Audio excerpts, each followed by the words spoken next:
Oke, baiklah. Assalamualaikum warahmatullahi wabarakatuh. Nah, ini saya lihat-lihat dari sawit kita ya teman-teman, yang ada di kebun ini semua buahnya sepertinya kosong semua teman-teman. Nah, ini seperti ini, pelepas saja yang banyak, minta di pruning teman-teman.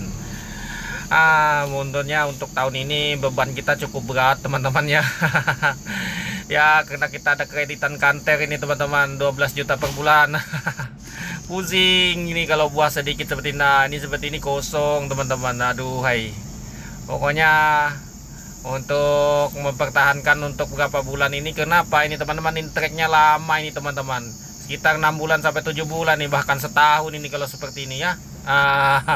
Buah ini kosong. Nah, ini di pruning langsung sama anggota panen kita ya, kena munyak ya, lihat buahnya kurang. Intinya mau di pruning juga nanti teman-teman. Habis di pruning, kalau ada hujan kita pupuk langsung, kita hantam urea ya teman-teman, urea campur booster. Ini nggak bisa ini kalau seperti ini teman-teman, bangkrut kita kalau buah lagi kurang banget nih. Nah, ini satu pokok satu tandan ya teman-teman, ini luar biasa ya, satu pokok satu tandan ya, lantaran pokoknya banyak saja teman-teman. Kenapa? 1 hektar itu kita tanam sampai 150 pokok teman-teman, dan sampai 125. Kita pancangnya agak rapat teman-teman, ukuran 8 meter saja ya. Masa bodoh kita teman-teman, omongan orang harus 9x9 lah, apalah, terserah teman-teman ya. Karena kita punya pengalaman sendiri ya, mungkin dia pengalaman dia mau 9x9 mau 10x10 ya, terserah dia, kebun dia teman-teman ya. Nah, ini kalau kebun saya ya tanam 8x8 saja ya teman-teman, atau 8,5x8,5 sudah cukup. Saya pernah nanam 9x9 setelah umurnya di usia 10 tahun ke atas, jadi jarang bentuk pohonnya teman-teman. Buahnya juga kata orang besar.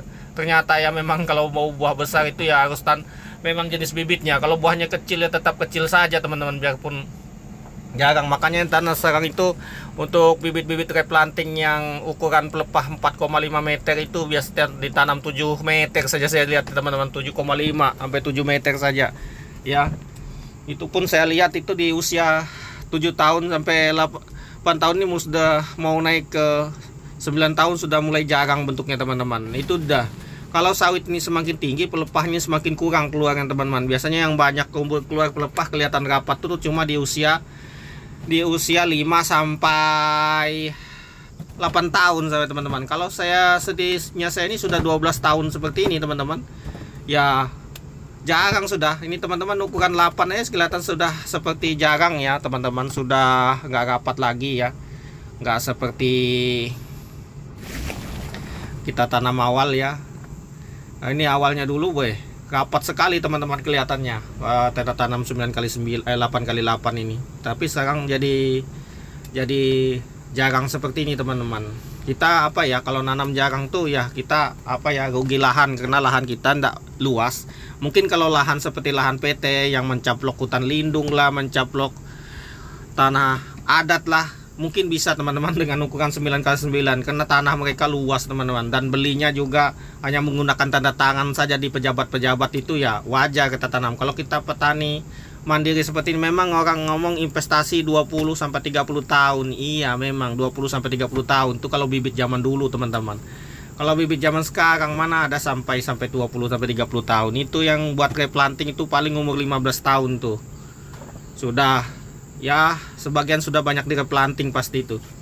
Nah, kita lihat bibit sekarang beda dengan bibit zaman dulu teman-teman. Kalau bibit zaman dulu memang jenisnya dura tapi umurnya panjang ya. Kalau sekarang, kalau kurang perawatan teman-teman ya, sawit ini kurang perawatan, usianya pendek juga. Dia harus orang-orang yang usianya 20 sampai 30 tahun sawit itu bisa bertahan, itu memang perawatannya bagus, pupuknya bagus teman. Kalau sering telat-telat pupuk seperti punya saya ya, umurnya tidak panjang teman-teman, paling ya 15 tahun sampai 20 tahun 25 tahun lah paling lama sudah replanting lagi. Karena kita ngelihatnya sudah sedih teman-teman ya, buahnya sedikit ya, itu sudah. Nah, daripada itu makanya kita itu ya banyak-banyak belajar dari pengalaman saja teman-teman ya. Nggak bisa kita cuma dengar katanya teman-teman ya, kita belajar langsung di lokasi saja ya. Dengar katanya kita nggak punya bukti juga. Kadang-kadang omongan orang tuh meleset, karena kondisi tanah kita ini berbeda-beda di setiap tempat teman-teman ya. dan perawatan juga berbeda. Nggak bisa kita samakan, kita mau nyamakan dengan perkebunan PT kita nggak bisa teman-teman. Kenapa? Ya itu tadi, beda teman-teman. Nah ini untuk hasil ini lahan kita panen yang ini kan 2 hektar, ini 1 hektar teman-teman ya, dapat segini saja ya, saking sedikitnya buah sekarang ya. Kalau mungkin nanti di buah banyak, sebenarnya di sini nih 1 hektarnya sudah penuh 1 pick up ini sebenarnya teman-teman ya. Biasanya kalau kita panen nih, soalnya panen ini per 3 minggu teman-teman, 21 hari. Biasanya panen per 21 hari itu kalau di sini aja sudah penuh biasanya. Ini nggak bisa penuh teman-teman. Nah, makanya saya katakan ya teman-teman, kita itu butuh lahan tuh yang luas sebenarnya ya. Sebagus-bagusnya perawatan teman-teman nggak bisa mengalahkan lahan orang yang lebih luas, tidak bisa. Hasilnya tidak akan bisa ya teman-teman. Lebih tetap menangnya luas. Kenapa? Karena sawit ini ada waktu treknya ya. Nggak ada dia waktu puncak terus tuh buah itu. Walaupun tanam bibit yang sultan sekalipun teman-teman. Kenapa? Kita pernah lihat yang nanam sultan yang jenis perdan di sini ya, perdan selek ya kita sebut itu. Saya kira awal-awal sawit itu nggak ada treknya. Ternyata teman-teman, aduhai, kalau sudah trek, sudah buahnya kecil. Buahnya kecil, pas trek lagi, waduh, itu luar biasa. Tandanya memang banyak teman-teman. Tapi untuk cari 1 ton aja yang muat tuh pening teman-teman ya. Pening ngangkatnya seperti ini ya. Kalau buah-buah besar ini enak kita ngangkatnya teman-teman. 1 tandan sudah kita perhitungkan ya, paling kecil ya 15 kilo atau 20 kilo ya. Nah ini berondolan kita masukkan. Nih sekarang tidak dipungut berondol sebenarnya teman-teman, kebun kita ini berondolannya banyak di kebun memang, karena kebun kita posisinya sahabat.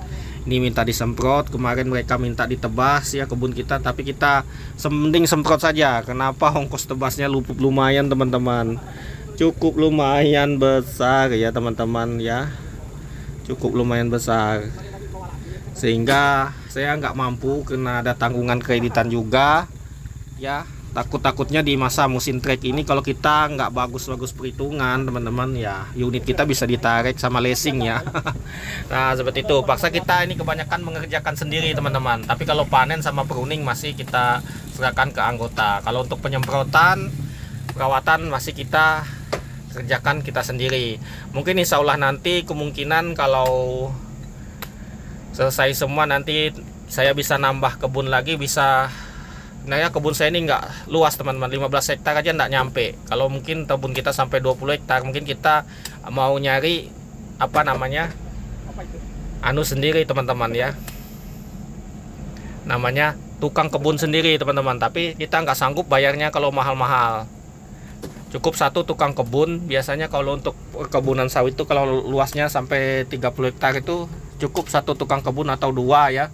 Tetapi yang nurut sama bos, kadang-kadang itu anak buah ini kadang ngatur bos, dia minta gaji besar tapi kerjanya nggak bagus. Kadang-kadang itu, kadang kalau kita minta gaji besar teman-teman ya, kita nggak mampu menggaji ya, lebih baik kita kerjakan sendiri.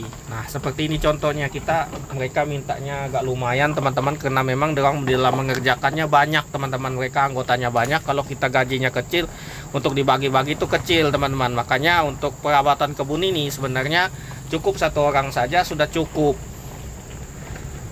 Nah misalkan kalau saya itu mampunya dalam menggaji atau untuk perawatan seperti penebasan itu, kita mampunya dalam 1 hektar itu cuma 1 juta teman-teman. Kalau kena kita perhitungkan dari kalkulasi dari penyemprotan teman-teman, karena harga obat rumput itu cuma 1 galonnya cuma ya 600.000.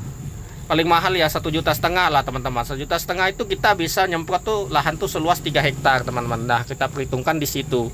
Kenapa? Karena kalau menggunakan penebasan, kita perhitungan kemarin kalau gaji orang ya paling 3 bulan sudah sahabat lagi, minta tebas lagi, kita tebas lagi lah, tekor lama-lama kita. Karena harga sawit nih ya naik turun teman-teman ya, nggak standar. Nah, misalnya 3.000 terus seperti itu. Nah ini bahkan sempat sampai 24 sampai 25 harga sawit. Nah sementara harga pupuk apa macam serba mahal. Memang kita ketahui kalau untuk menggaji orang 1 hektar 1 juta itu memang kecil. Tetapi kalau orang tuh yang mengerjakannya sudah 1 orang, sistemnya borongan teman, 1 hektar itu 1 orang saja sudah cukup. Itu sebenarnya sudah lumayan banyak kalau dia sendiri mengerjakan ya. Karena kayak saya sendiri mengerjakan lahan 1 hektar itu ya paling lama teman-temannya, paling lama kalau penebasan layang tuh ya seminggu teman-teman. Nah, hitung saja kalau 1 bulan tuh bisa 4 hektar. Nah, sudah bergaji 4 juta kalau kita perhitungkan seperti itu. Makanya saya nanti mau cari tukang kebun tuh cukup 1 orang ya, tapi yang nurut, manut, nggak sok ngatur, nggak banyak protes, apapun diperintah bos mau. Kalau enggak ya lebih baik kerja di tempat lain, karena kita nggak suka punya pekerja atau karyawan yang suka membantah ya, karena kita kerjanya nggak bakal bagus teman-teman. Oke, kita lanjut ngantar buah dulu, nanti kita akan cerita lagi ya teman-teman ya, karena mungkin diinspirasi teman-teman ya yang punya kebun ya.